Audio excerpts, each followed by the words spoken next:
Hello. In this edition of In My View, we would carry on with the discussion that we have already embarked on in relationship to the ongoing agitation in opposition to the farm bills which have been piloted by the government of India. Um, Farming as an activity in India has uh, fairly well established uh, history of almost 4 millennia and more, to an extent that it can be rightly seen as an inseparable part of Indian heritage. Um, and farming has always been hard.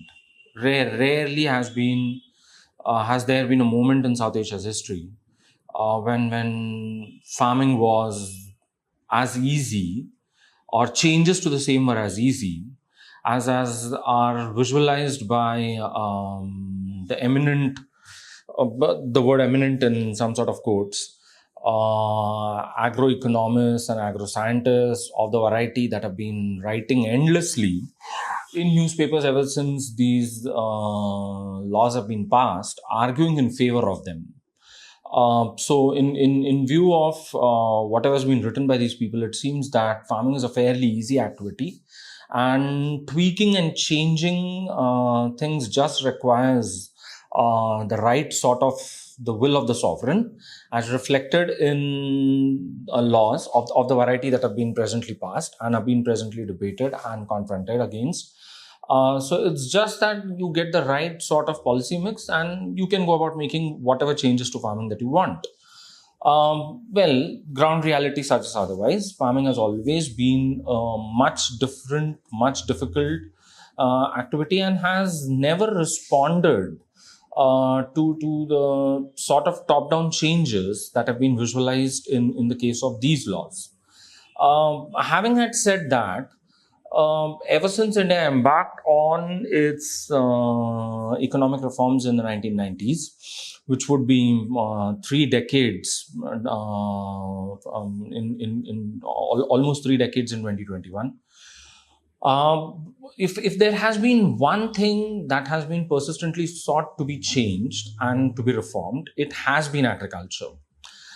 Because the pervading sort of orthodoxy, and agriculture in India has always sort of been in thrall of different types of orthodoxies. The sort of developmental orthodoxies that characterized the 50s and the 60s in the West after the end of the Second World War, what leave their imprint on the way in which the state sought to mold farming in India in the 50s and the 60s. Then the 70s and the 80s come with sort of ideas of farming that were once upon a time prevalent in the Soviet bloc, for a simple reason, because that's the way in which the Indian state sought to change things, not just in farming but in so many other aspects of life in the 70s and the 80s. And the 90s begins with the Washington Consensus reforms, of the variety which are yet in varying degrees of implementation as far as India is concerned, the largest country in South Asia is concerned. And in the meantime, there has been quite a change as far as everything else is concerned. Demographic pressures have been brought to bear upon the issue of land ownership, land fragmentation. Um, Practically 85-86% of India's farmers are people who are farming less than 2 hectares of land. And this has been quite a dramatic change as far as the size of the farm is concerned over the last 70 years, ever since the Republic has been in establishment. On one hand is land fragmentation, on the other hand is the issue of available water resources. Land and water happen to be the two most important and two most fundamental inputs as far as all manner of farming and agriculture all across the world are concerned. And both of them are under severe stress as far as South Asia is concerned in terms of their per capita availability. 17% of the human population lives in India. Barely 4% of the total amount of water that one finds, fresh water that is good enough for human use, that you find on the face of this earth, is what is found in India. And practically a large portion of this water is what is used for irrigation. One of the most distressing factors which are related to farming in India in the recent past has been the massive withdrawal of what is called as groundwater. So, water which has been under the ground, under the Indian soil for almost millions of years, is what is being rapidly pumped out in search of water resources as far as farming and irrigation is concerned. Rainfall has started becoming erratic. Rainfall has started becoming scarce here. So this whole problem of scarcity of rain is what has been marking South Asia for a fairly long period of time. So if one accepts the hydrological causes of the fall of the Indus Valley civilization, it has been in the works for as long a period of time as that. And add to it climate change, add to it erratic precipitation of the variety that now marks South Asia. So just in the nick of time, at the point at which the harvest is to be gathered, you have unseasonal, unphenomenal rains, which almost waste a whole harvest. And the inception of the agricultural seasons normally sees prolonged withdrawal of available precipitation. So hardly any when you need it, huge amounts of water when you just don't need it. And as a consequence, instead of relying on waters coming from above, the Indian farmer using modern technologies which are now available to keep digging as deep as is possible in the soil, to keep on withdrawing as much amount of water as is possible. So this entire problem now becomes quite surprising all by itself, in terms of the fact that massive pressure on land, massive pressure on water resources, a massive problem with the available fertility of the soil. So the vast amount of pumping of fertilizers, close to almost 250 kgs per hectare, as happens in the North Indian plains, and barely 80 to 90 kgs per hectare, as what happened in Eastern India, leads to a situation which is quite climactic by its own way in vast areas where the present farm protest is spread. Having it said that, one should also almost immediately get into say this that there has been a certain sort of top-down consensus, at least as far as the policy circles are concerned, that the country cannot progress and the country cannot develop until and unless a major section of the population which is presently involved in agriculture is not shifted away from agriculture. So at least that's what the statistics of the government of India say, that close to 57% of the Indian population is in some direct sort of connection with agriculture as a source of their livelihood, as a source of their income. And all manner of anecdotal evidences on the ground possibly suggests that the number is much higher than that, in terms of the total number of people who are connected in some way or the other with agriculture. And there has been this persistent cry that we have got to move people away from agriculture, because until and unless people don't move away from agriculture, productivity doesn't increase. Until and unless that doesn't improve on, a reasonable sort of a dent on this whole problem that is related to poverty is not in the making. And until and unless this doesn't happen, the tryst with destiny that was promised in 1947 possibly remains unfulfilled. So everything has been done in the last 3 decades to see to it that On one hand, farmers should find it least disruptive when it comes to the working of these reforms. And at the same time, there should be a certain sort of an effort made to move populations away from farming. A unique set of circumstances is what marks 2020 in terms of the universal prevalence of a pandemic, in terms of this very surprising turn as far as the relationships between the United States of America and the People's Republic of China is concerned. As a consequence of which, there's this entire perception which was created that there are firms which were involved with the People's Republic for almost the last 4 decades and more, starting off from 1978 when the Chinese economic reforms began, who are trying to pivot away from China. So to avoid the sort of fracas between the Chinese government and the government of the United States of America. So firms are trying to move away from China. Firms are trying to shift their production facilities away from China. And possibly India, with its large population, which almost is these days seen as a virtue on account of the fact that it's touted as a big market all by itself. Most of them who try doing this never take this factor into consideration. That big markets don't work on the principle of the size of the population. A much important factor as far as markets are concerned is the consumption capacity as far as the population is concerned. So this idea that India is a big market all by itself, or just on account of the fact that it has a huge population, and a huge chunk of this population is very, very young. So close to 65% of it in that young age cohort of 14 to 45. So this whole idea that, and a median age which is barely 29.3, sort of entices firms from all across the world that, well, this is the next Asian tiger. But a couple of days of investing in India do make you realize that it's complex.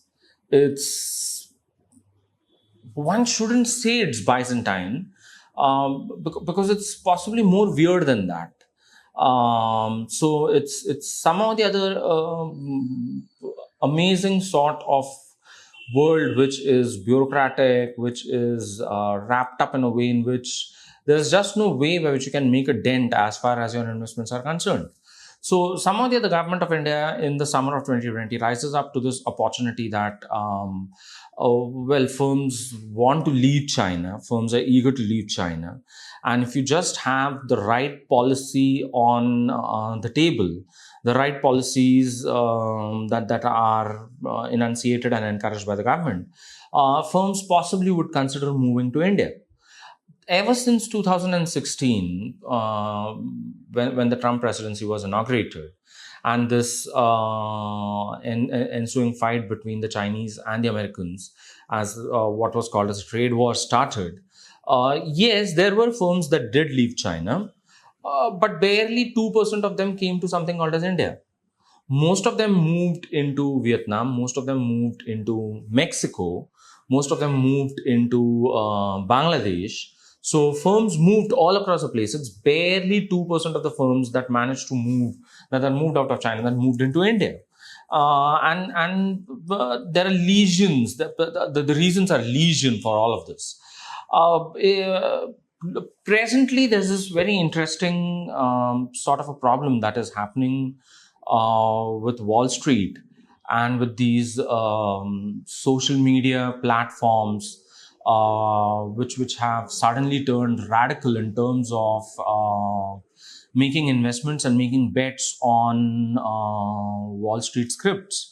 So one is referring to the GameStop controversy, and the way in which the Reddit forums are trying to push up GameStop as opposed to the Wall Street veterans who possibly feel that the firm has no future whatsoever.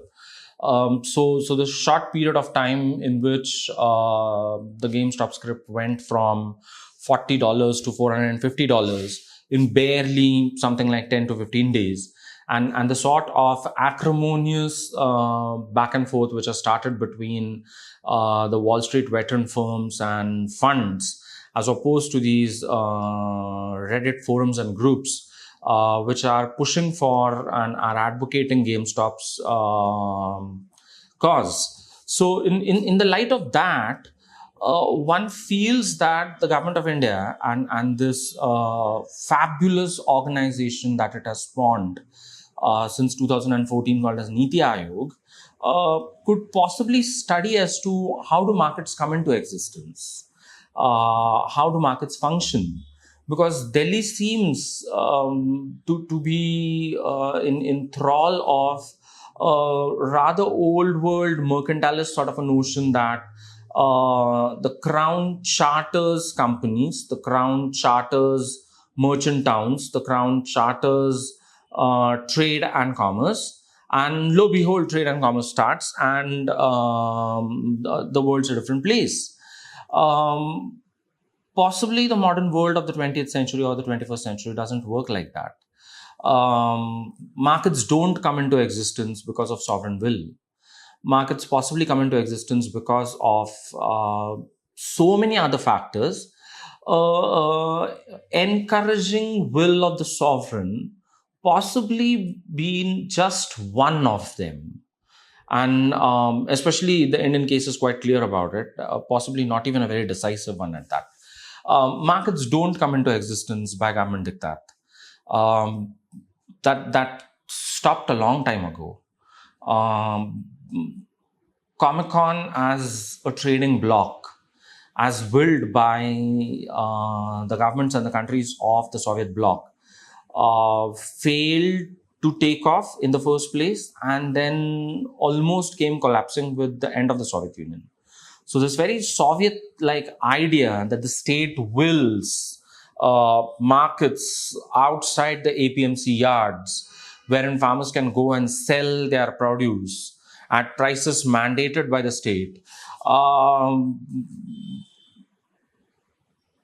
one doesn't know. It sounds too puzzling, if not outright funny. State will doesn't bring markets into existence. Modern markets can't be brought into existence in this manner. They just can't be.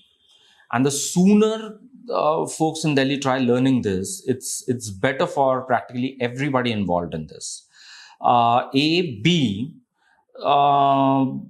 Bizarre is possibly a very mild term to be used for the various opinion makers, the various influence molders, the various sections of the commentariat in the context of the business press in India.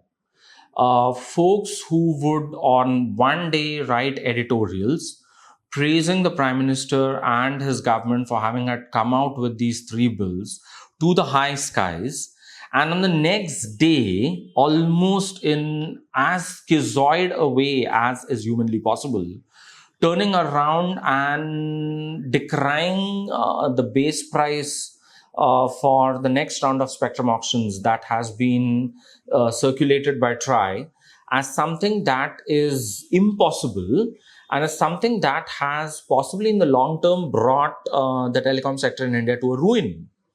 One just doesn't understand as to why does it become so difficult for anybody to understand, especially folks from the business papers, that if the state has spectacularly and massively failed to foster a viable market in the telecom sector with the sort of policies that it has gone about pursuing in the last 30 years, to imagine the same state of being capable of fostering efficient and effective markets in the sector of agricultural commodities, it's ludicrous to say the least.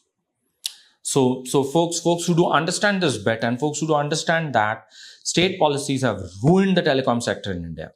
State policies have almost completely destroyed it, brought it to this position of it becoming an oligopoly all by itself, robbing consumers, robbing practically all the stakeholders along the way, possibly even being responsible for the fact that the state is not able to recover better revenues out of the sector as well as out of these occasional spectrum auctions which the state is interested in. If that is what the Indian state is capable of, as far as the telecom sector is concerned, in terms of establishing and fostering a market, how does one believe that the state is capable of doing something more efficiently and more effectively as far as agri commodities are concerned? So what stops the state from playing havoc with the same? So the concerns that folks have that dismantle the APMCs, dismantle the MSPs, and possibly this opens up the way to predation is possibly not very wrong. Is possibly somehow the other not very wrong, especially if one looks at the mess which the government of India has gone about creating in the other sectors of the economy, sectors which are supposed to have more steady streams of income and revenue on account of the fact that they cater to a more middle class population as compared to, say, for example, agri commodities, and sectors which have so spectacularly failed. So one just doesn't understand this whole logic right at the beginning itself as to how come a state, how come people believe in this? How come people who know better, the state has failed spectacularly as far as telecom is concerned, but at the same time almost put their hands on their chest in some sort of a very mock gesture that they can trust the state when it comes to establishing and fostering markets as far as agri commodities is concerned. B, 30 years down the line, ever since these reforms started, the sort of policies which should have had been adopted, and those 30 also include 7 as far as one of the most business-friendly union governments to have had ever ruled from Delhi in the last 30 years is concerned. So it includes, it sort of implicates practically everybody in all of this.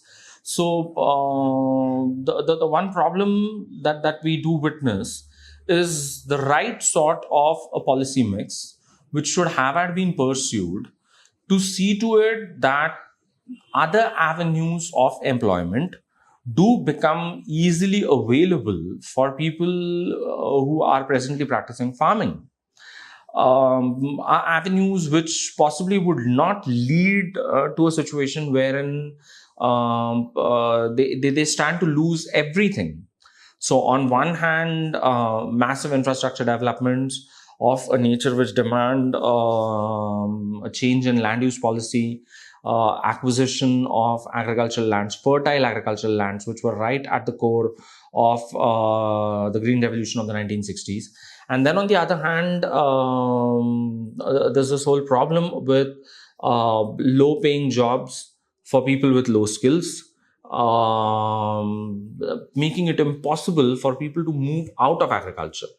So if the right policy mix had been followed, creating a certain sort of a situation where employment becomes more elastic, more plausible and possible for people who are presently involved in low skilled, low paying jobs like the farms.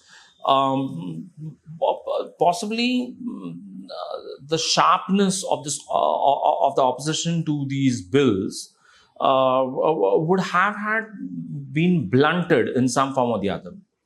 The very fact that the opposition to these bills is as sharp as it is and as determined as it is quite vocal and is quite clear about the fact that there has possibly been a problem with the way in which the larger economy has functioned in India. So it's a problem which is related to the larger economy, and until and unless the larger economy problem is not taken care of and is not addressed, believing that the farm can be fixed at the end of the farm itself is just not going to work. Are the farmers who are presently involved in all of this very rich farmers, as has been claimed by the business papers, and hence people who are in a position to carry on with this for as long a period of time as they have been, the answer possibly seems to be no. So yes, on the face of it, there are farmers who seem to be resourceful, who seem to be well off, but there equally is a large number of farmers who possibly are not as well off as what the media would like us to believe.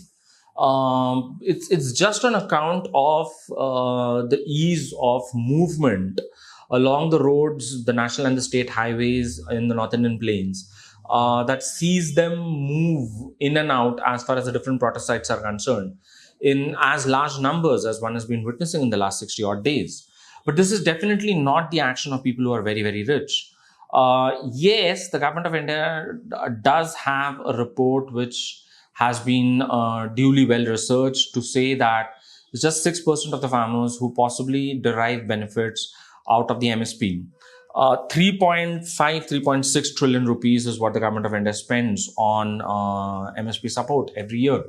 But it seems if one takes the numbers of people who are agitated and who are present at the protest sites, and the number of people who are agitated but are not present at the protest sites, the number of people who possibly benefit out of the MSPs is quite large. And there has been this strange, very strange sort of a dichotomy of positions. The government of India is quite insistent, and possibly the budget would reflect it, that the APMCs would continue. It has no plans of shutting them down. There's already a talk that the budget would have a significant component in terms of APMC modernization.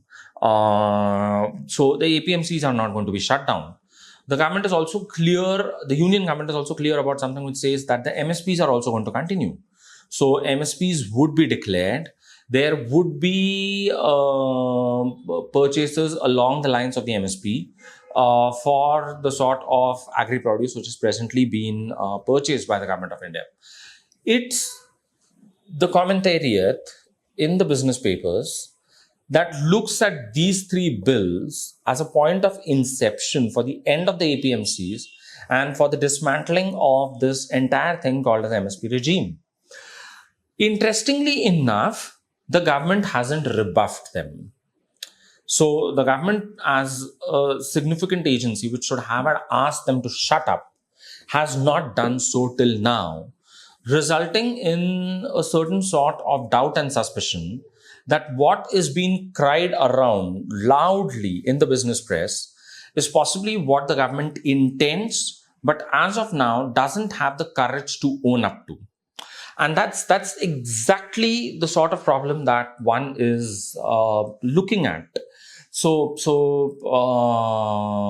currying favor with rating agencies in the search of more investments is the larger game that is afoot as far as urban metropolitan India is concerned. And the whole idea is the more we push in for reforms of this type, irrespective of what it results in. So those who are loudly applauding these reforms have hardly anything to lose about them. So if these reforms do become a reality, if at all this is what can be called as reforms. So if the reforms as has been undertaken as far as these three farm bills are concerned, ever does become a reality, there is nothing to be lost as far as those who are loudly applauding them. They just stand to lose nothing. They don't have any stakes in it at any end. It's those who stand to lose out the most, whose positions have been cast in a certain light. There has been a certain sort of a cloud of doubt which has been raised about their actions, and there has been this persistent effort being made to render them voiceless. And it's just with the large numbers that is present as they are at the different protest sites in and across the borders of Delhi, that they just refuse to vanish away.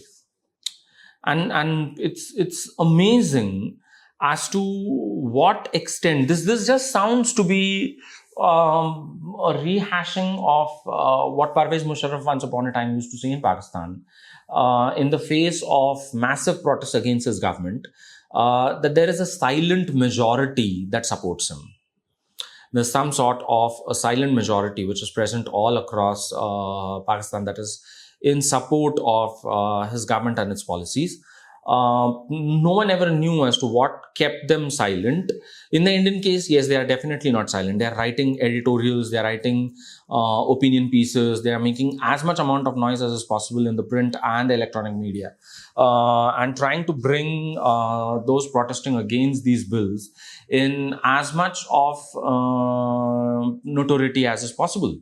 Also, since we are in Pakistan, there's this entire idea of putting in containers between protesters and government lines is again something that the concerned law enforcing agencies in Delhi seem to have been borrowing from Pakistan.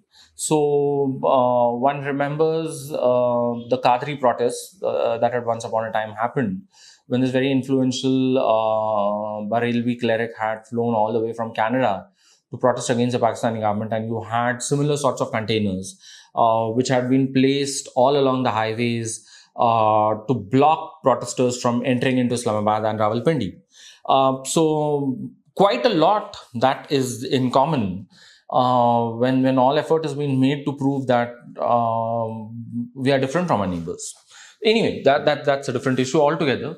But the most important point being, South Asian farming is under distress. No one needs to have a second opinion about it. There's this whole idea that massive amounts of water is used to cultivate paddy in the Punjab, a crop which is, historically speaking, not endemic to the region. Paddy has rarely been cultivated in the Punjab in historical times. Punjab is not the region where paddy can be cultivated. There's no two ways about it. But then there is something that changed in the 1960s on account of which this came about. And the commentary are trying to emphasize this point, that most of this paddy is what is exported, especially the basmati variety of the paddy which is exported, is in a way an export of water from an already water-stressed country. Smart argument, no doubt about it. But the only problem is, while making this argument, most of the time they are also gorging, the ones who are making this argument, on walnuts and almonds coming from California. And possibly almonds are more of a water guzzler as compared to paddy. And California is more water stressed, given the fact that the last 5 or 7 years have witnessed a major drought across the state.